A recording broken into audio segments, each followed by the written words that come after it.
যাও যাও তার জেনাহের শাস্তির জন্য একটা গর্তকে খনন করো। একটা গর্তকে খনন করা হলো। খনন করার পরে সেই মহিলা সাহাবীকে সেখানে ঢুকিয়ে দেওয়া হলো, সেখানে নামিয়ে দেওয়া হলো। নামিয়ে দেওয়ার পরে তাকে কি করা হলো, এক কোমর পর্যন্ত, এক বুক পর্যন্ত তাকে মাটি চাপা দেওয়া হলো। মাটি চাপা দেওয়ার পরে এবার জেনার শাস্তি অনুযায়ী তার দিকে পাথর নিক্ষেপ করা শুরু করে দিল। যখন পাথর নিক্ষেপ করা একের পরে এক সাহাবীরা তার দিকে পাথর নিক্ষেপ করতেছে, হঠাৎ একজন সাহাবী পাথর নিক্ষেপ করলেন। সেই পাথরটা সেই মহিলা সাহাবীর কপালে গিয়ে লাগলো। কপাল থেকে ছিটকে গিয়ে একজন সাহাবীর শরীরের ভিতরে সেই রক্ত পড়লো। রক্ত পড়ার সঙ্গে সঙ্গে সেই সাহাবী বলতে লাগলেন, জিনাকারিনীর রক্ত। বলেন কিসের রক্ত? কথা বলেন কিসের রক্ত? বললেন জিনাকারীর রক্ত আমার শরীরে পড়েছে, নাপাক রক্ত আমার শরীরে পড়েছে। এবার সেই সাহাবীকে ডাক দিয়ে আল্লাহ রাসূল সাল্লাল্লাহু আলাইহি ওয়াসাল্লাম বললেন, ওগো সাহাবী শুনে নাও, শুনে নাও, শুনে নাও, তুমি এই রক্তকে নাপাক রক্ত বলো না, এই রক্তকে নাপাক রক্ত বলো না। কারণ এই মহিলা সাহাবী জিনা করেছে, গুনাহ করেছে, অপরাধ করেছে। অপরাধ করার পরে যেভাবে আল্লাহ তাআলার কাছে তওবা করেছে, এই তওবার জন্য যদি তার পুরো সমাজ এবং পুরো পরিবারকে যদি তার পুরো পরিবারকে যদি এরকম ভাবে তওবা করে, আল্লাহ পাক রব্বুল আলামিন তার তওবার কারণে তার পুরো পরিবার এবং একটা সমাজকে আল্লাহ তাআলা ক্ষমা করে দিতে পারেন। বলুন সুবহানাল্লাহ। তাহলে এই গুনাহ যে করেছি, গুনার জন্য আল্লাহ তাআলা আমাদেরকে মাফ করবেন কি করবেন না? এই কথা বলেন, মাফ করবে কি করবে না? অবশ্যই করবে, কিন্তু আল্লাহ তাআলার কাছে তওবা করতে হবে। কথা বলেন ঠিক কিনা? আর যদি তওবা না করি, তাহলে গুনাহ যদি একটার পরে একটা করতেই থাকি, তাহলে একটা তাসবিহ যদি ছিঁড়ে যায়, একটা তাসবিহ যদি ছিঁড়ে যায়, একটার পরে একটা দ্বারা পড়তেই থাকে, মাঝখানে কোনো বিরতি দেয় না। কথা বলেন ঠিক কিনা? যদি আমরা একের পরে এক গুনাহ করতেই থাকি আর আল্লাহ তাআলার কাছে যদি আমরা যদি ক্ষমা না চাই, তাহলে আল্লাহ তাআলার গজব একটার পরে একটা পড়তেই থাকবে, মাঝখানে কোনো বিরতি দিবে না। কথা বলেন ঠিক কিনা? এজন্য আমাদেরকে গুনাহ ত্যাগ করতে হবে, থেকে আমাদেরকে আল্লাহ তাআলার কাছে ক্ষমা চাইতে হবে। তার পাশাপাশি আমাদেরকে এই কোরআন শুধু নিজেকে নয়,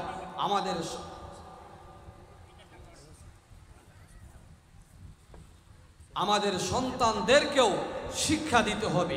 এখন বলেন দেখি, এই কোরআনে কারিমে আল্লাহ তাআলা পিতামাতার খেদমত সম্পর্কে আল্লাহ তাআলা আলোচনা করেছেন কি করেন নাই? করেছেন কি করেন নাই? আল্লাহ তাআলা পিতামাতার খেদমত সম্পর্কে আল্লাহ তাআলা কোরআনে কারিমে আল্লাহ তাআলা কি করেছেন? আয়াত নাজিল করেছেন। কিন্তু এই আয়াত যদি কোনো সন্তান যদি না জানে, তাহলে সেই সন্তান কি পিতামাতার খেদমত করবে? বলেন করবে? করবে না। আজকে সমাজে রোহরোহ ঘটনা, সংসার আলাদা, সন্তানের সঙ্গে পিতার, সন্তানের সঙ্গে পিতার কোনো বনিবহনা। একবার যদি বিয়ে হয়ে যায়, সংসার আলাদা হয়ে যায়। কথা বলেন ঠিক কিনা? এরকম রোহরোহ ঘটনা আমাদের ঘটতেছে। আল্লাহ পাক রব্বুল আলামিন কোরআনে কারিমের ভিতরে বলেছেন, সম্মানিত মুসলমান ভাইয়েরা আমার, আল্লাহ পাক রব্বুল আলামিন কোরআনে কারিমের ভিতরে বলেন, ওয়া ক্বাদা রাব্বুকা আল্লা তা'বুদু ইল্লা ইয়্যাহু ওয়া বিল ওয়ালিদাইনি ইহসানা। আল্লাহ পাক রব্বুল আলামিন কোরআনে কারিমের ভিতরে আল্লাহ পাক রব্বুল আলামিন বলেন, ওয়া ক্বাদা রাব্বুকা আল্লা তা'বুদু ইল্লা ইয়্যা। আল্লাহ পাক রব্বুল আলামিন বলেন, বান্দারে তুমি একমাত্র আমার ইবাদত করো। বলেন আমাদেরকে কার ইবাদত করতে হবে? কথা বলেন, আমাদেরকে ইবাদত করতে হবে কার? একমাত্র কার? না পীর বাবার? পীর বাবার ইবাদত করা যাবে? পীর বাবার মাজারে যাওয়া যাবে? পীর বাবার মাজারে গিয়ে সন্তান চাওয়া যাবে? একমাত্র দেনেওয়ালাকে, একমাত্র ইবাদতের গ্রহণযোগ্যকে। আল্লাহ ব্যতীত আর দুনিয়ার মাঝে কারো ইবাদত করা যাবে। আল্লাহ পাক রব্বুল আলামিন সূরা বনী ইসরাঈলের 23 নম্বর আয়াতের ভিতরে কোথায় বলেন, ওয়াকাদা রাব্বুকা আল্লা তা'বুদু ইল্লা ইয়া, বান্দা তুমি একমাত্র আমার ইবাদত করো, ইল্লা ইয়াহু ওয়া বিল ওয়ালিদাইনি ইহসানা, আমার ইবাদতের পরে তুমি তোমার পিতা এবং মাতার প্রতি তুমি কি করে ইহসান করো। ওয়া বিল ওয়ালিদাইনি ইহসানা إما يبلغن عندك الكبر أحدهما أو كلاهما فلا تقل لهما أف ولا تنهرهما وقل لهما قولا كريما। বলি আল্লাহু আকবার। আল্লাহ পাক রব্বুল আলামিন বলেন, তোমরা আমার ইবাদত করো এবং তোমাদের মাতা এবং পিতার প্রতি তোমরা ইহসান করো। তোমাদের মা এবং তোমাদের পিতা এবং মাতা যখন বৃদ্ধ হয়ে যায়, বলেন কি হয়ে যায়? বলেন কি হয়ে যায়? বার্ধক্যে যখন চলে যায়, বৃদ্ধ হয়ে যায়, এক কথা যখন বুড়া এবং বুড়ি হয়ে যায়। আজকে যদি আমাদের পিতা এবং মাতা যদি বুড়া এবং বুড়ি হয়ে যায়, আর যদি এক ঘরে যদি কাশিও করে, বলি এই বুড়া তুই এত কাশিস, বাড়ি থেকে পালাতে পারিস না, কথা বলেন ঠিক কিনা? এরকম সন্তান আছে কি নাই? হাজারো সন্তান রহরহ আজকে পাওয়া যাচ্ছে। যখনই একটু টাকা পয়সা হয়ে যায়, চাকরি হয়ে যায়, গাড়ি বাড়ি হয়ে যায়, তখনই সংসারগুলো আলাদা হয়ে যায়, কথা বলেন ঠিক কিনা? এরকম ঘটনা আপনাদের এলাকায় নাই? আপনারাই বলেন, পিতা মাতা আপনাকে আমাকে 10 মাস 10 দিন গর্ভধারণ করেছে, আবার 2 বছর দুধ পান করিয়েছে। আল্লাহ পাক রব্বুল আলামিন নির্দেশ দিয়েছে আমার ইবাদতের পরে তোমাদের পিতা মাতার খেদমত করে, বলুন সুবহানাল্লাহ।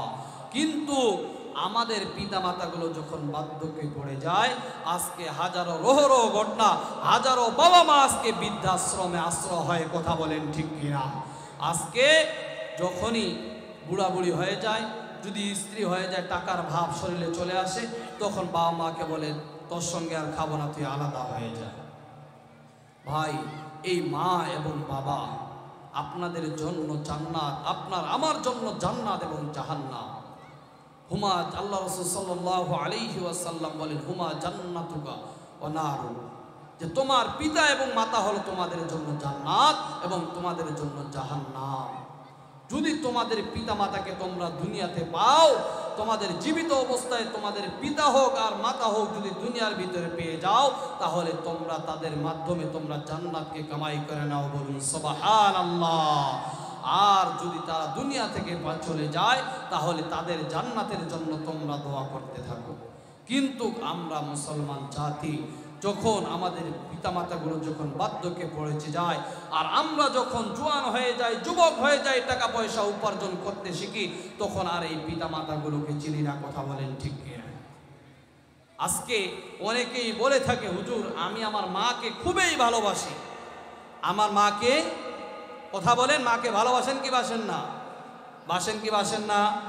আমার দুইখানা হাত তুলে দেখান তো কার কার মা বাবা বাঁচে আছে? সবার বেঁচে আলহামদুলিল্লাহ। আমাদের এখনো জান্নাত হাতের মুঠোয় আছে, কথা বলেন ঠিক কিনা? যদি এই পিতামাতাগুলোর খেদমত করতে পারি, আমরা জান্নাত যেতে পারবো। আর যদি পিতামাতার যদি খেদমত না করি, যদি মসজিদে গিয়ে সিজদা দিতে দিতে যদি কপাল ফাটিয়ে ফেলাই, তারপরও জান্নাত হবে না। এই পিতামাতাই হচ্ছে সফলতার চাবিকাঠি। এই পিতামাতা যদি দোয়া না করত, কোনো সন্তান কোনোদিন সফল হতে পারত না। যদি কোনো মানুষ যদি সফল হয়ে থাকে, বড় চাকরিজীবী হয়ে থাকে, কোনো যদি টাকাওয়ালা হয়ে থাকে, যদি তার পিতামাতার দোয়া আছে, আর যদি বলে যে আমার পিতামাতার দোয়া নাই, আমি নিজে নিজেই হয়েছি, ওর টাকা থাকতে পারে, ওর টাকা থাকতে পারে, ওর গাড়ি থাকতে পারে, বাড়ি থাকতে পারে, কিন্তু ওগুলোর ভিতরে বরকত নাই। পিতামাতা এমন একটি জিনিস, তাদের দোয়া আল্লাহ তাআলার কাছে হাত তুলতে দেরি, আল্লাহ তাআলা কবুল করতে দেরি করে না, বলুন সুবহানাল্লাহ। সম্মানিত মুসলমান ভাইয়েরা আমার, একটি ঘটনার দ্বারা আপনাদেরকে বুঝিয়ে দিলে আপনারা বুঝবেন। হযরতে বাইজিদ বোস্তামি রহমাতুল্লাহি আলাইহির নাম শুনেছেন কি শুনেন নাই? হযরত বাইজিদ বোস্তামি রহমাতুল্লাহি আলাইহি এর নাম আমরা অনেকেই শুনেছি। হযরতে বাইজিদ বোস্তামি রহমাতুল্লাহি আলাইহি একদিন রাতের বেলা তার মা এবং সে ঘুমিয়ে আছে। হযরতে বাইজিদ বোস্তামি রহমাতুল্লাহি আলাইহি যখন ঘুমিয়ে আছে, হঠাৎ করে ঠান্ডার রাত, তার মা ডাক দিয়ে বললেন, বাইজিদ রে, আমাকে এক গ্লাস পানি পান করাও। এবার বাইজিদ বোস্তামি রহমাতুল্লাহি আলাইহি দৌড় দিয়ে এবার ঘরে দেখলেন ঘরের কলসিতে পানি নাই। বাইজিদ বোস্তামি রহমাতুল্লাহি আলাইহি ঘর থেকে বাইরে চলে গেলেন। বাইরে গিয়ে তিনি ঠান্ডার রাতে বাইরে গিয়ে কোথা থেকে যেন পানি নিয়ে আসলেন। পানি নিয়ে আসার পরে দেখেন মা ঘুমিয়ে গেছে। মা যখন ঘুমিয়ে গেছে, বাইজিদ বোস্তামি রহমাতুল্লাহি আলাইহি মায়ের পাশে দাঁড়িয়ে তিনি গ্লাস ধরে দাঁড়িয়ে আছেন। বাইজিদ বোস্তামি রহমাতুল্লাহি আলাইহি গ্লাস ধরে দাঁড়িয়ে আছেন। এখন চিন্তা করতেছেন, আমি যদি ঘুমিয়ে যাই আর এই মুহূর্তে যদি আমার মা যদি টের পেয়ে যায়, আবার যদি আমার মা যদি পানি চায়, যদি পানি না দিতে পারি আমার মা কষ্ট পাবে। বাইজিদ বোস্তামি রহমাতুল্লাহি আলাইহি সারা রাত সেই পানির পেয়ালা ধরে দাঁড়িয়ে আছে। ফজরের আজান যখন মুয়াজ্জিন সাহেব মসজিদের ধ্বনি থেকে যখন ফজরের আজান শুরু হয়ে গেল, বাইজিদ বোস্তামি রহমাতুল্লাহি আলাইহি এর মায়ের ঘুম ভেঙে গেল। মায়ের ঘুম যখন ভেঙে গেল, মা তাকিয়ে দেখেন বাইজিদ পানির পেয়ালা নিয়ে দাঁড়িয়ে আছে। এবার বাইজিদ বোস্তামি রহমাতুল্লাহি আলাইহি এর মা ডাক দিয়ে বললেন, ওগো বাইজিদ রে, কি খবর, তুমি পানির পেয়ালা নিয়ে দাঁড়িয়ে আছো কেন? তোমার কি হয়েছে? বাইজিদ বোস্তামি রহমাতুল্লাহি আলাইহি তার মাকে ডাক দিয়ে বললেন, মা, গভীর রাতে আপনি পানি চেয়েছিলেন গো মা। আপনি যখন পানি চেয়েছেন, আমি পানি আনতে দেরি হয়ে গেছে। আপনি যখন ঘুমিয়ে গেছেন, চিন্তা করলাম আপনি ঘুমিয়ে গেছেন। আমি যদি পানির পেয়ালা রেখে যদি আমি ঘুমিয়ে যাই, আর আপনার যদি রাতে যদি আবার তৃষ্ণা চলে আসে, আপনি তো কষ্ট পাবেন। এজন্য আমি সারা রাত এই পানির পেয়ালা নিয়ে দাঁড়িয়ে আছি। বলুন সুবহানাল্লাহ। বাইজিদ বোস্তামি রাহমাতুল্লাহি আলাইহি এর বাপ সন্তানকে বুকে টেনে নিয়ে বললেন, সন্তান, তুমি আজকে আমার মন জয় করে ফেলেছো রে সন্তান। এবার তিনি তার সন্তানকে সুন্দর করে মাথায় হাত বুলিয়ে সন্তানকে ঘুম পাড়িয়ে দিলেন। ঘুম পাড়িয়ে দিয়ে আল্লাহ তাআলার কাছে 2 রাকাত নামাজ পড়ে দোয়া করলেন, ওগো আল্লাহ, আমার সন্তান আমার কি করেছে, আমার দিলকে আমার মনকে জয় করে ফেলেছে গো আল্লাহ। আমার সন্তানকে আপনি কবুল করেন এবং আমার সন্তানকে যুগের শ্রেষ্ঠ ওলি বানিয়ে দেন। বলুন সুবহানাল্লাহ। আল্লাহ তাআলা তার মায়ের দোয়াকে কবুল করেছে। আল্লাহ তাআলা বাইজিদ বোস্তামিকে যুগের শ্রেষ্ঠ ওলি হিসেবে আল্লাহ তাআলা গণনা করেছেন। বলুন সুবহানাল্লাহ। এখনো বাইজিদ বোস্তামির নাম আমরা অনেকেই জানি, কথা বলেন ঠিক কিনা? কিন্তু আজকে আমাদের দুঃখ হলো এই পিতামাতাগুলোই আমাদের বোঝা হয়ে যায়, কথা বলেন ঠিক কিনা? এজন্য অকুল আবেদন করে বলবো, ভাই একবার চিন্তা করে দেখেন, আপনিও তো একটা বাবার সন্তান। আপনার স্ত্রীর পাশে যখন আপনি থাকেন, আপনার মা আপনাকে 10 মাস 10 দিন গর্ভ ধারণ করেছে, আপনি তো এর কষ্ট আপনার মা করেছে, আপনি অনুভব করতে পারেননি। আপনার বিবির দিকে আপনি তাকিয়ে দেখেন, আপনার বিবি যখন 10 মাস 10 দিন যখন গর্ভ ধারণ করেছিল, আপনার বিবি কতই না কষ্ট সহ্য করেছিল, কথা বলেন ঠিক কিনা? আজকে আমাদের শিক্ষণীয় বিষয় হলো, আমাদের বিবিদের যখন পেটের ভিতরে যখন বাবা চলে আসে, তখন দেখবেন একটা বিবি ঠিক মতো কাজ করতে পারে না। আমি আমার নিজের চোখে, আমি একটা সন্তানের বাবা, আমি দেখেছি আমার স্ত্রীর কান্না, চোখের পানি আমি দেখেছি। আমার স্ত্রীর পাশে হয়তো আমি থাকতে পারিনি। আমার স্ত্রী আমাকে মাঝে সাঝে ফোন দিত আর বলতো, ও প্রাণ স্বামী, আমাদের একখান সন্তান আসতেছে, তোমার মনটা কেমন করে? বলেন দেখি, সন্তান আসলে বাবার মন খুশি থাকে না নারাজ থাকে? কথা বলেন, খুশি থাকে না নারাজ থাকে? খুশি থাকে। তখন আমি বলতাম, ও স্ত্রী, আমার মন তো অনেক খুশি। এমনকি আমার বন্ধু বান্ধবকেও আমি বলি যে আমার যদি সন্তানটা দুনিয়াতে চলে আসে, আমি তাদেরকে মিষ্টি খাওয়াবো। কি খাওয়াবো? মিষ্টি খাওয়াবো, খুশিতে মিষ্টি খাওয়াবো। এবার আমার স্ত্রী আমাকে ফোনের ভিতরে বলতো, ও প্রাণ স্বামী, আল্লাহ তাআলার কাছে দোয়া করি, তোমার সন্তান এখনো পেটে রয়েছে, তোমার সন্তান যেভাবে আমাকে কষ্ট দিচ্ছে, লাঠিগুড়ি দিচ্ছে, মনে হয় আমার বুকটা ফেটে যাবে, না জানি আমার কখন মৃত্যু হয়ে যাবে, না জানি আমার কখন মৃত্যু হয়ে যাবে।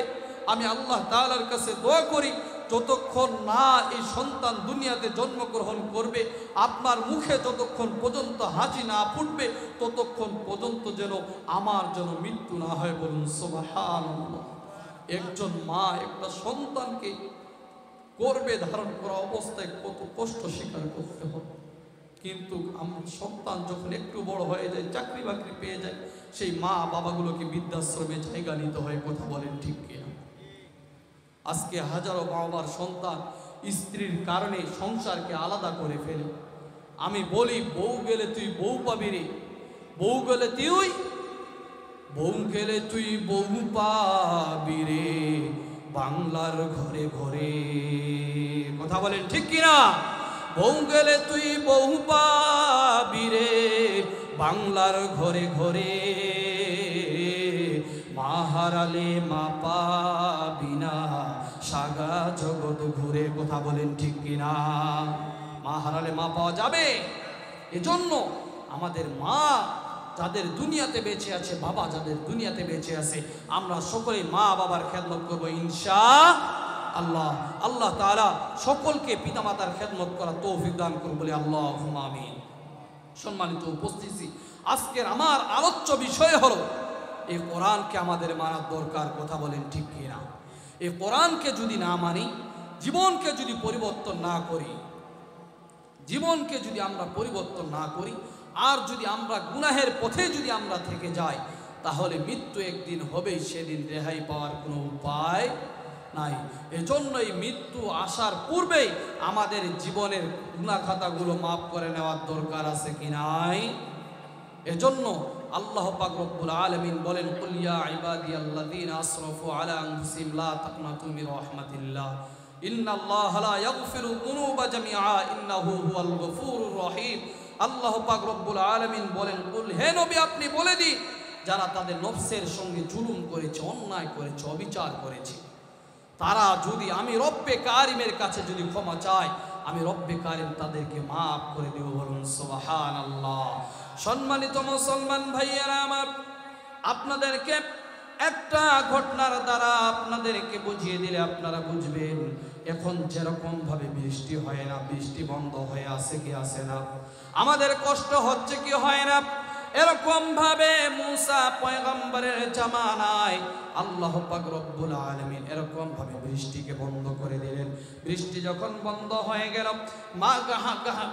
বৃষ্টি যখন বন্ধ হয়ে গেল, যখন মাঠের ঘাস পালাগুলো যখন শুকিয়ে গেল, গরু ছাগলগুলো যখন কোনো কিছু খেতে না পারে, যখন মৃত্যুবরণ করতেছে, মানুষগুলো যখন কষ্ট পাচ্ছে, মুসা পয়গম্বরের কাছে সকলে গেল, ওগো মুসা পয়গম্বর, আপনি কি করুন, আল্লাহ তাআলার কাছে দোয়া করুন, আল্লাহ পাক রব্বুল আলামিন যেন আমাদের এই জমিনে যেন বৃষ্টি বর্ষণ করে।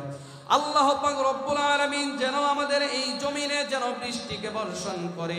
এবার মুসা পয়গম্বর সকলকে নিয়ে একটি মাঠের ভিতরে উপস্থিত হয়ে গেলেন। একটি মাঠের ভিতরে উপস্থিত হয়ে গিয়ে আল্লাহ তাআলার কাছে দোয়া করবেন পানির জন্য। বলেন কিসের জন্য? পানির জন্য আল্লাহ তাআলার কাছে দোয়া করবে। মুসা পয়গম্বর যখন আল্লাহ পাক রব্বুল আলামিনের কাছে দোয়া করতে শুরু করলেন, আলামিন ডাক দিয়ে বলে, মুসা পয়গম্বর, তোমার এই মজলিসের ভিতরে এমন একজন মানুষ আছে, এমন একজন মানুষ আছে, সে জেনাকার। সেই জেনাকার যতক্ষণ পর্যন্ত উঠবে না এই মিশরের জমিনে, ততক্ষণ পর্যন্ত কোনো বৃষ্টি আমি আল্লাহ তাআলা দিব না। মুসা পয়গম্বর ডাক দিয়ে বলে, কে আছে এই মজলিসের ভিতরে জেনাকার? কে আছে এই মজলিসের ভিতরে জেনাকার? তুমি উঠে যাও, উঠে যাও, না হলে আল্লাহ পাক রব্বুল আলামিন মিশরের জমিনে বৃষ্টি বর্ষণ করবেন না। এবার মুসা পয়গম্বর যখন এরকম ভাবে যখন বললেন, যে ব্যক্তি জেনা করেছে সে চিন্তা করলো, হায় হায়, আমি তো জেনাকার, আমি তো জেনা করে ফেলছি, আমাকে তো এলাকার সকলেই চিনে, নেতা হিসাবে, ভালো মানুষ হিসাবে হিসাবে আমি তো জেনা করছি, কেউ জানে না।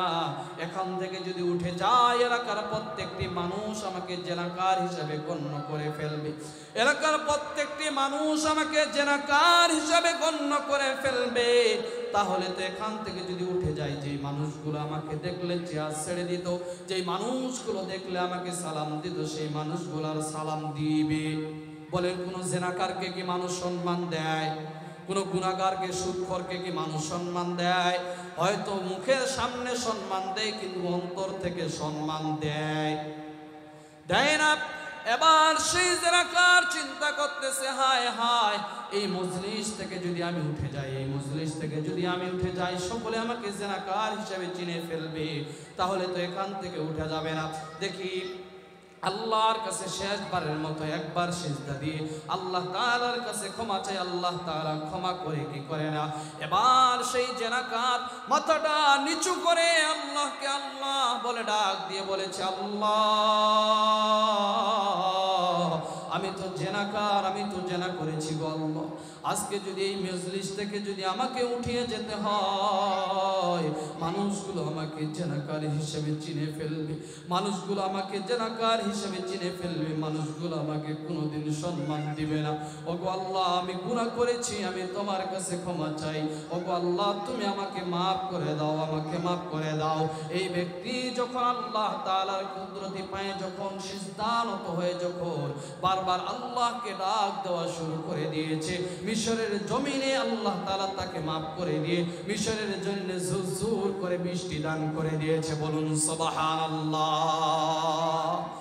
এবার মুসা পয়গম্বর রাগান্বিত মানুষ আল্লাহকে ডাক দিয়ে বললেন, আল্লাহ, আপনি বললেন যতক্ষণ পর্যন্ত মিশরের জমিনে এই জেনাকার যতক্ষণ পর্যন্ত মজলিস থেকে উঠে যাবে না, ততক্ষণ পর্যন্ত কোনো বৃষ্টি হবে না। আল্লাহ, দেখলাম তো জেনাকার উঠলো না, জেনাকার উঠলো না গো আল্লাহ, তাহলে মিশরের জমিনে বৃষ্টি হলো কেন? আল্লাহ পাক রব্বুল আলামিন ডাক দিয়ে বলে, হে মুসা, আমি যা জানি তুমি তা জানো না। বলুন সুবহানাল্লাহ। আল্লাহ পাক রব্বুল আলামিন ডাক দিয়ে বলে, মুসা পয়গম্বর, জেনে রাখো, দুনিয়ার ভিতরে একটা মায়ের অন্তরে যত ভালোবাসা থাকে, একটা বাবার অন্তরে যত ভালোবাসা থাকে, তার থেকে আমি রব্বে কারিমের কাছে আমার বান্দার দয়া এবং ভালোবাসা সব থেকে বেশি। বলুন সুবহানাল্লাহ। একটা সন্তান যদি অপরাধ করে, তার পিতা এবং মাতার কাছে যদি অপরাধ করে, তার পিতা মাতা যদি ধমক দেয়, সেই সন্তান রাগ করে বাড়ি থেকে বাইর হয়ে চলে যায়। বাইর হওয়ার পরে এই সন্তান গহীন জঙ্গলের ভিতরে হোক, খেলার সাথীদের সঙ্গে হোক, সারাদিন খেলা করে আর চিন্তা করে, আমার পিতা মাতা আমার আপন নয়, আমার পিতা মাতা আমার আপন নয়। কারণ তাদের সামনে মিথ্যা বলা যায় না, তাদের সামনে খেলাও যায় না, তাদের সামনে আনন্দ ফুর্তিও করা যায় না। এই বন্ধু বান্ধবী আমার আপন, কারণ তাদের সামনে মিথ্যা বলা যায়, তাদের সঙ্গে হাসি খুশি করা যায়, তাদের সঙ্গে কত কিছু করা যায়। এই বন্ধু বান্ধবী আমার আপন, এই বলে যখন সেই সন্তানটা আপন মনে করে, যখন সন্ধ্যা চলে আসে, তখন সেই সন্তানটা সম্মতি ফেরত পায়। যখন বন্ধু বান্ধবরা ছেড়ে খেলা শেষ করে তাদের মা বাবার সঙ্গে যখন বাসায় চলে যায়, তখন সেই সন্তানটা চিন্তা করে, হায় হায়, আজকে তো আমার পিতা এবং মাতা ছাড়া আমার বন্ধু বান্ধব আপন নয়, আমার বন্ধু বান্ধব আপন নয়। সেই সন্তানটা বাড়ির দিকে চলে আসে। বাড়ির দিকে চলে আসার পরে মাকে ডাক দিয়ে বলে, মা, আমি অপরাধ করেছি মা, তুমি আমাকে গালি দিয়েছো, আমি বাড়ি থেকে চলে গিয়েছি। এবার মায়ের মনে একটা অভিমান আছে, সন্তানকে সকালবেলা রাগ করে তাড়া দিয়েছে, সন্তান বাড়ি থেকে চলে গিয়েছে, সারাদিন বাসার ভিতরে আসে নাই। মা সন্তানকে এবার বাড়ির ভিতরে ঢুকাবে না, মনের ভিতরে একটা ক্ষোভ রাগ ধরে আছে। এবার সন্তান বারবার মাকে ডাক দিয়ে বলে, মা, সন্ধ্যা হয়ে গেছে, আপনি যদি এখন যদি দরজা না খুলে দেন, গহীন জঙ্গলের পশু প্রাণীগুলো এসে আমাকে খেয়ে ফেলবে গো মা, গহীন জঙ্গলের পশু প্রাণীগুলো এসে আমাকে খেয়ে ফেলবে মা। মায়ের অন্তরের ভিতরে ধাক্কা লেগে গেছে। মা দৌড় দিয়ে এসে সেই সন্তানের সারাদিনের খেলাধুলার মাটিগুলো ছেড়ে দিয়ে বুকে টেনে নেয়, কথা বলেন ঠিক কিনা?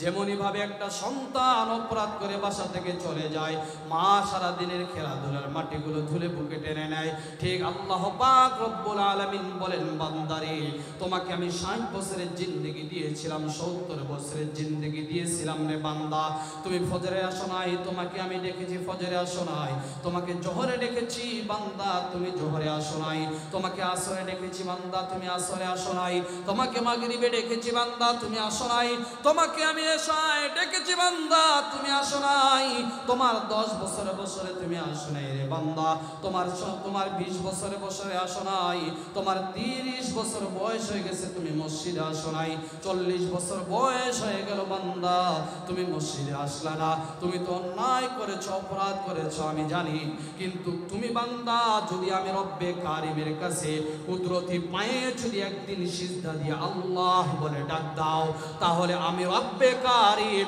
সেই সিজদার বদলায় তোমার জীবনের গুনাহ খাতাগুলোকে মাফ করে দিয়ে তোমাকে জান্নাতের মেহমান বানিয়ে নিব, বলুন সুবহানাল্লাহ।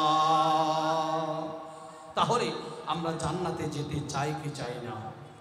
কে কে জান্নাতে চলে যায়? হাতগুলো আল্লাহ তাআলাকে দেখায়, আয় আল্লাহ, বলি আয় আল্লাহ আমাদেরকে জান্নাতের মেহমান হিসাবে বানিয়ে নাও, আমাদের জীবনের গুনাহ খাতাগুলোকে মাফ করে দাও, আয় আল্লাহ আমাদেরকে রহমতের বৃষ্টি দান করো, আয় আল্লাহ আমাদেরকে 5 ওয়াক্ত নামাজি বানিয়ে নাও, আল্লাহুম্মা আমিন। হাতগুলো নামাই।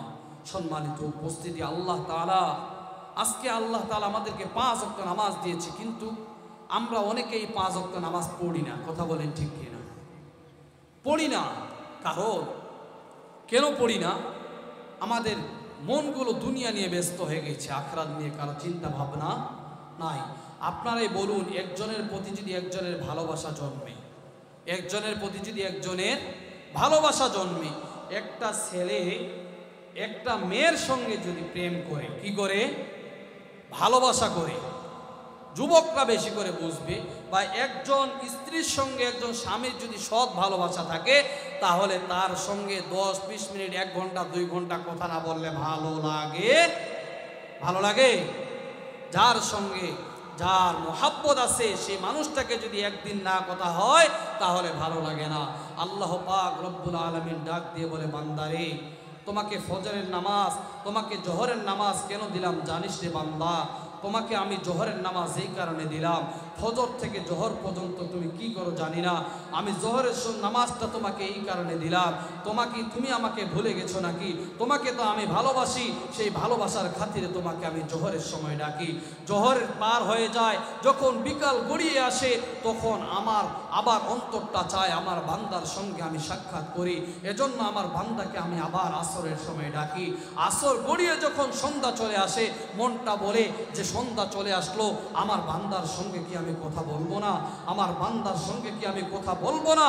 তখন আমি আমার বান্দাকে আবার আমার কাছে মাগরিবের সময় ডাকি। মাগরিব থেকে নিয়ে যখন এশা চলে আসে, তখন চিন্তা করি আমার বান্দা এখন ঘুমিয়ে যাবে, এই ঘুমের ঘরে চলে যাবে, আমার বান্দার সঙ্গে কথা না বলে কি আমি ঘুমাতে যাব? আমার বান্দাকে ঘুমাতে যাবে, এজন্য তাকে আমি কি করি? তাকে এশারের সময় ডাকে, আমি তার সঙ্গে কথা বলি, বলুন সুবহানাল্লাহ।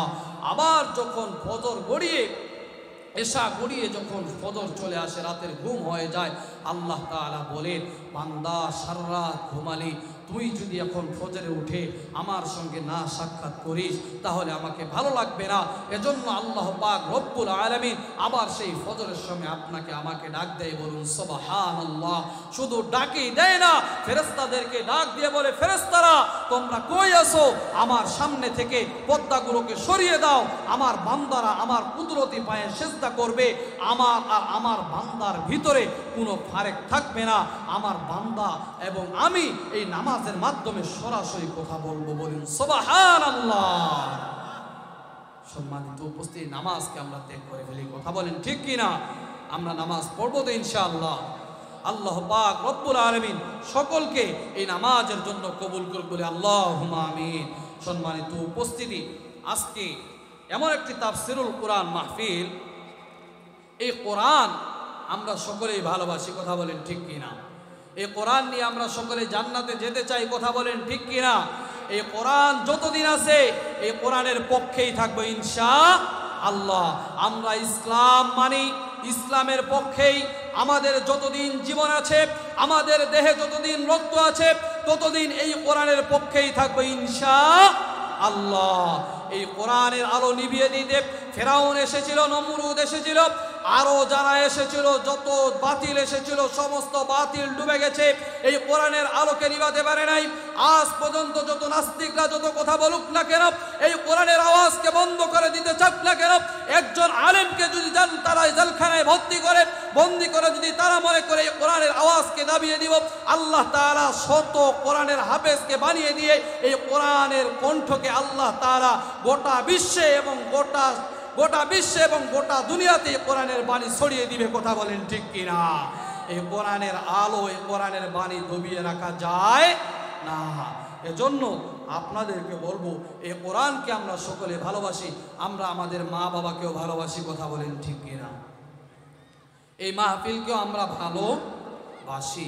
আল্লাহ রাসূল সাল্লাল্লাহু আলাইহি ওয়াসাল্লাম বলেন, মান বানা লিল্লাহি মাসজিদান বানাল্লাহু লাহু বাইতান ফিল জান্নাহ। যারা আমার কোরআনকে ভালোবাসে, আমি রব্বে কারিমকে ভালোবাসি। আল্লাহ পাক রব্বুল আলামিন বলেন, কাল কঠিন কিয়ামত যখন হয়ে যাবে, কি হয়ে যাবে? কিয়ামত যখন হয়ে যাবে, তখন এই দুনিয়ার যা কিছু আছে না কেন, সমস্ত কিছু তুলার মতো উড়বে। কিসের মতো উড়বে? তুলার মতো উড়বে। আল কারিআতু মাল কারিআ ওয়া মা আদরাকা মাল কারিআ।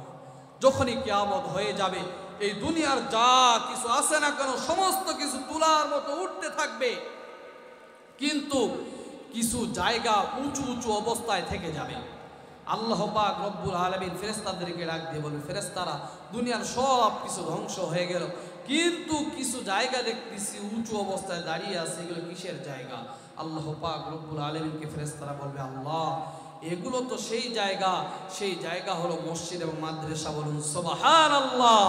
আল্লাহ পাক রব্বুল আলামিন ডাক দিয়ে বলবে, এই মসজিদ বান্নেওয়ালাকে, এই মাদ্রাসা বান্নেওয়ালাকে তাদেরকে নিয়ে আসো এবং ধরে ধরে তাদেরকে জান্নাতে নিয়ে যাও। বলুন সুবহানাল্লাহ।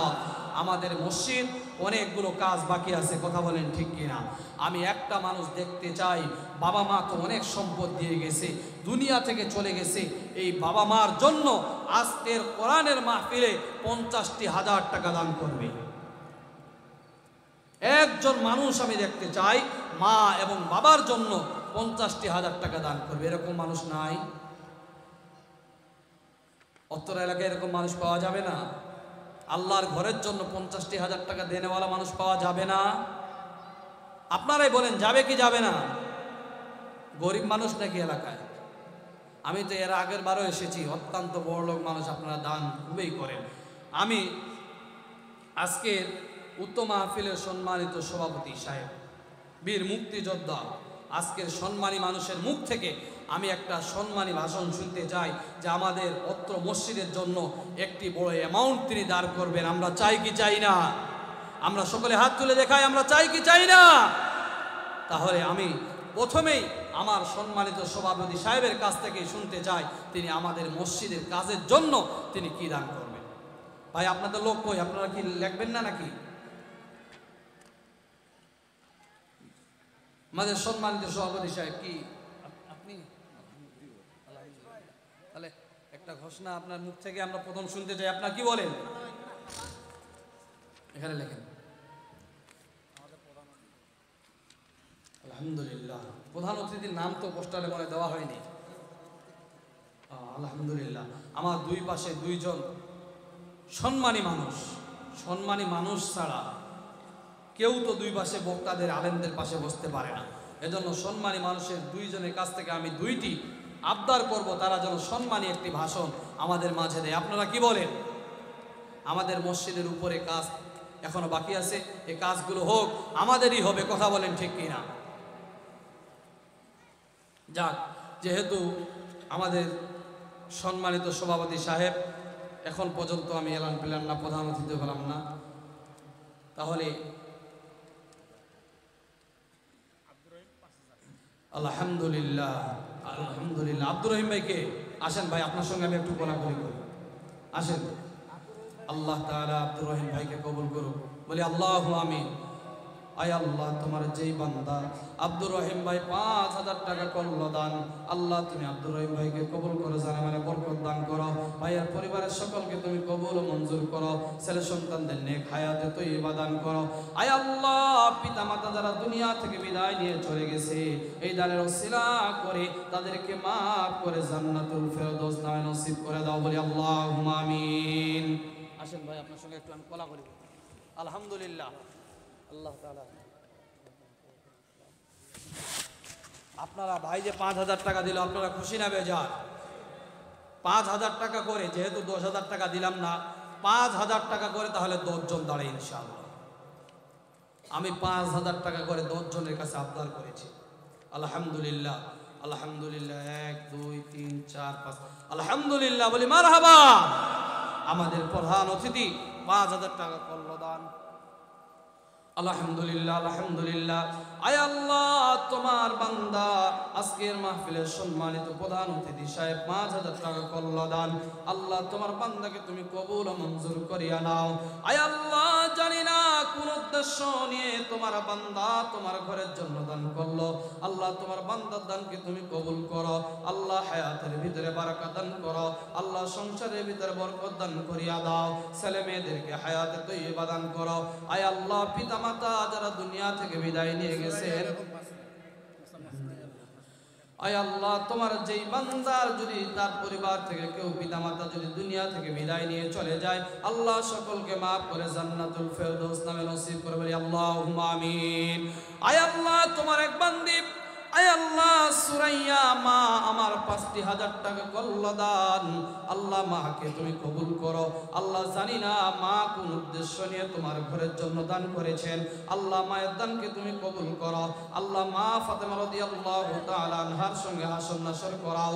আয় আল্লাহ, ওই সম্মানিত মায়ের যদি মা বাবা ভাই বোন, আল্লাহ দাদা দাদি নানানি আত্মীয় স্বজন কেউ যদি অন্ধকার কবরে যদি ও যে থেকে, আল্লাহ সকলকে মাফ করে জান্নাতুল ফেরদৌস নামে নসিব করিয়া দাও। 1000 টাকা নিব না, আমি এখন 5000 টাকা নিব। যারা 1000 টাকা দিবেন এটা পরে ছেড়ে আসবে। আমি এখন 5000 টাকা করে নেব। কয়জন হয়েছে 5000 টাকা?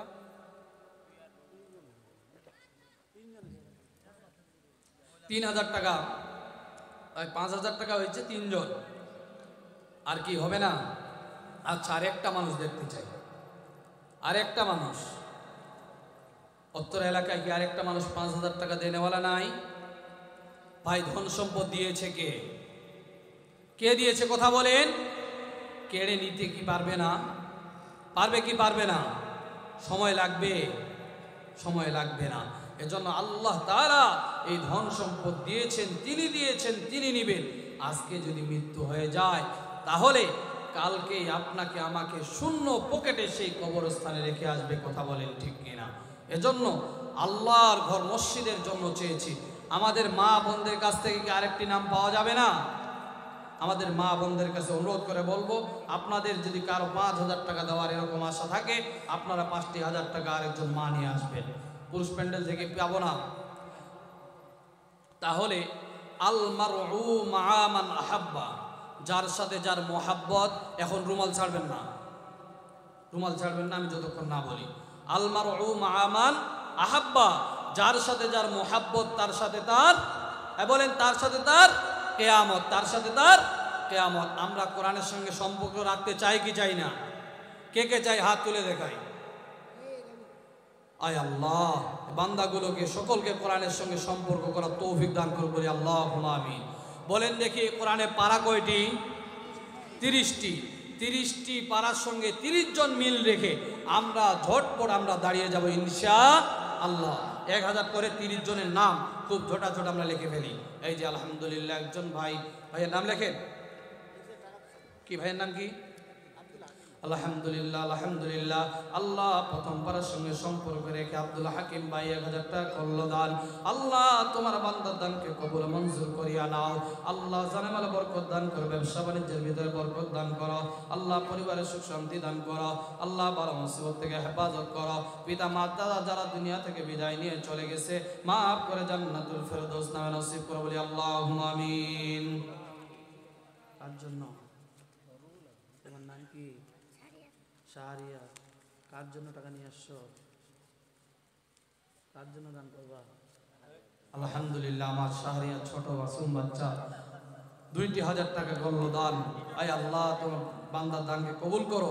আল্লাহ তাআলা যেন যুগ শ্রেষ্ঠ আলেম হিসাবে আল্লাহ তাআলা যেন শাহরিয়ারকে কবুল করে, বলে আল্লাহুম্মা আমিন। এবং তার পিতা মাতাকে আল্লাহ তাআলা যেন কবুল করে এবং তাকে যেন তার পিতা মাতার যোগ্য সন্তান হিসেবে আল্লাহ তাআলা যেন কবুল করে, বলে আল্লাহুম্মা আমিন।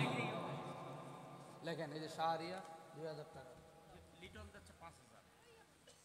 আলহামদুলিল্লাহ। আয় আল্লাহ, তোমার এক বান্দা লিটন ভাই 5,000 টাকা করলো দান। আল্লাহ তুমি বড় মেহেরবান। ভাই তাড়াতাড়ি উঠে আসি, আমরা নিজেরাই উঠে আসবো। আসবেন, মোসাফা করবেন। আমি সেই দূর থেকে আসছি, দিনাজপুর থেকে। আপনারা কি মোসাফা করতে কষ্ট পাচ্ছেন নাকি? আয় আল্লাহ, লিটন ভাইয়ের 5,000 টাকা কবুল করো। আয় আল্লাহ, লিটন ভাই কোন উদ্দেশ্য নিয়ে 5,000 টাকা করলো দান আল্লাহ জানি না।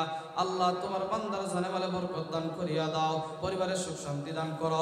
যে উদ্দেশ্যে দান করেছেন মাবুদ মাওলা, তোমার বান্দার দানকে কবুল মঞ্জুর করিয়া নাও।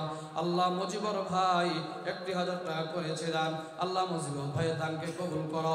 আল্লাহ যে উদ্দেশ্যে দান করেছে, আল্লাহ যেই পাড়ার সঙ্গে মিল রেখে করেছে, আল্লাহ তোমার বান্দাকে সেই পাড়ার সাথে মিল রেখে আল্লাহ তোমার বান্দাকে কোরআনের মেহমান হিসেবে জান্নাতি বানিয়ে দাও। এটা কি ভাইয়ের নাম কি? আলহামদুলিল্লাহ, আলহামদুলিল্লাহ। আয় আল্লাহ, আমিনুল ভাই 2,000 টাকা করলো দান। আল্লাহ আমিনুল ভাইয়ের দানকে তুমি কবুল করো। আল্লাহ জানেমালে বরকত দান করো। আয় আল্লাহ, আমিনুল ভাইয়ের পরিবারে সুখ শান্তি দান করো। ছেলে সন্তানদেরকে হায়াতে তয়্যিবা দান করো। পিতা মাতাকে জান্নাতি বানাও। আল্লাহ পিতা মাতা যদি দুনিয়া থেকে বিদায় নিয়ে যায়, জান্নাতি বানিয়ে দাও।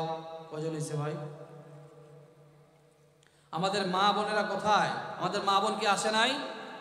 আসে কি আসে নাই? মা বোনেরাই সব থেকে বেশি দানশীল, কথা বলেন ঠিক কিনা? তাদের ডিম বেচা টাকা, হাঁস বেচা টাকা, তাদের অনেক টাকা পয়সা তারা হয়তো লুকিয়ে রাখে, কিন্তু তাদের মন থেকে আমি মসজিদে দান করব। আমাদের মা বোনদেরকে অনুরোধ করে বলবো, তোমরাও নামগুলো তোমরা পাঠিয়ে দাও, আমি মাইকের ভিতরে তোমাদের নামগুলোকে ঘোষণা করে দিব। আল্লাহ তোমার মা বোনের দিলগুলো, আমার মা বোনের দিলগুলোকে নরম করে দাও, তাদেরকে বেশি বেশি করে দান করার তৌফিক দান করো, বলি আল্লাহুম্মা আমিন। পুরুষ মণ্ডল থেকে কয়জন হইল? কয়জন হয়েছে? 5জন। আমরা এতগুলো মানুষ, মাত্র 5 জনের নাম আসছে, এখনো 25 জন বাকি। এতগুলো মানুষ, একটি করে 1000 টাকা দেনেওয়ালা লোক নাই? আলহামদুলিল্লাহ। আল্লাহ শামসুদ্দিন ভাই আল্লাহ 2,000 টাকা করলো দান।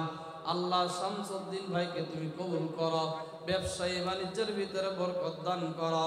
আল্লাহ পিতা মাতা যদি দুনিয়া থেকে বিদায় নিয়ে চলে যায়, তোমার ঘর মসজিদে দানের ওসিলা করি মাফ করে জান্নাতে মাবুদ মাওলা জান্নাতের বাসিন্দা বানিয়ে দাও। আর কি? মাঝে মাঝে মনে হয় কিসের আনন্দ, কিসের তো হাসি উল্লাস। মাঝে মাঝে মনে হয় কিসের আনন্দ, কিসের তো হাসি উল্লাস। একদিন মরতেই হবে, হতেই হবে লাশ। মাঝে মাঝে মনে হয় কিসের আনন্দ, কিসের তো হাসি উল্লাস। মা বাবা ভাই বোন যত আছে স্বজন, সব কিছু ছেড়ে কোথায় হবে বসবাস। আপনারা রুমাল ছাড়তেছেন কেন? আপনাদের কালেকশন করা কি শেষ? তাহলে আপনাদের প্রয়োজন আছে রুমাল আমি ছাড়বো। আপনারা তাদের মেহমানকে নিয়ে আসেন, আপনাদের মেহমানকে নিয়ে আসেন, তারপরে রুমাল ছাড়বো। বলেন দেখি, আমাদেরকে মরণ একদিন হতে হবে কি হবে না? মৃত্যু হবে কি হবে না? মৃত্যুর ভয় সকলের অন্তরে আছে। এই যে দান সদকা যা আমরা করব, এটাই আমাদের জীবনের সঙ্গে, কথা বলেন ঠিক কিনা? জীবনের সঙ্গী কি হবে? আমাদের জীবনের সঙ্গী তিনটি জিনিস হবে। এক, আমাদের আত্মীয় স্বজন। দুই, আমাদের যে মরণের খাটলা যাবে এই খাট। বলেন দেখি, এই খাট পালন যারা যাবে, এই খাট পালনগুলো কি আমাদের সঙ্গে থাকবে? আত্মীয় স্বজন যারা যাবে তারা থাকবে? এই দুইটি জিনিস কেউ থাকবে না। যেই প্রাণ প্রিয় স্ত্রীর জন্য আমরা টাকা পয়সা জমা করতেছি, যেই সন্তানের জন্য বুক ফেটে সারাদিন উপার্জন করতেছি, মাথার ঘাম পায়ে ফেলে, আমরা যদি মৃত্যুবরণ আজকে করি, আর সন্তান আর প্রাণপ্রিয় স্ত্রী যারা এত আপনাকে আমাকে ভালোবাসে, তাদেরকে যদি বলা হয় আপনার স্বামী তো মারা গেল, আপনার স্বামীর কবরের পাশে আজকে রাতটা থাকেন, থাকবে? বলেন থাকবে? কেন থাকবে না? তাদের জন্যই তো এত ধন সম্পদ আপনারা উপার্জন করতেছেন, তাদের জন্যই রাখতেছেন জমা করে। তারা যদি না থাকে তাহলে রাখে লাভ কি? কবরের সঙ্গী হিসাবে এই কিছু দান সদকা মসজিদের জন্য করেন, এটাই আমাদের সঙ্গী হবে। কথা বলেন ঠিক কিনা? এজন্য আমি চাই আর কয়েকজন মানুষ দাঁড়িয়ে দেখ। আচ্ছা আমি বুঝছি আপনারা টাকা দিবেন না, তাহলে আমি এরকম 20 জন মানুষ দেখতে চাই, যারা 20 জন মানুষ 20টা সিমেন্টের বস্তা আমাকে বলেছে সিঁড়ির কাজ চলবে, উপরের কাজ চলবে, তাহলে 20টা মানুষ কাজ করতে তো সিমেন্টের দরকার আছে। কথা বলেন ঠিক কিনা? 20 জন মানুষ আমরা দাঁড়িয়ে দেখি 20 বস্তা সিমেন্ট দিব। আলহামদুলিল্লাহ, যে ভাই 1 বস্তা সিমেন্ট, এই ভাই সিমেন্টের বস্তার নামগুলো লিখে নেন তো। এই যে 1 বস্তা আব্দুল বাকি, ওই যে ভাই আরেকজন দাঁড়াইছে 2 বস্তা। আলহামদুলিল্লাহ, আরেক ভাই দাঁড়াইছে। আল্লাহ তোমার বান্দারা দান করতেছে, আল্লাহ তোমার ঘর নির্মাণের জন্য, সিমেন্টের জন্য মাবুদ মৌলা সিমেন্ট দান করে। আল্লাহ তোমার বান্দার দানগুলোকে কবুল করো।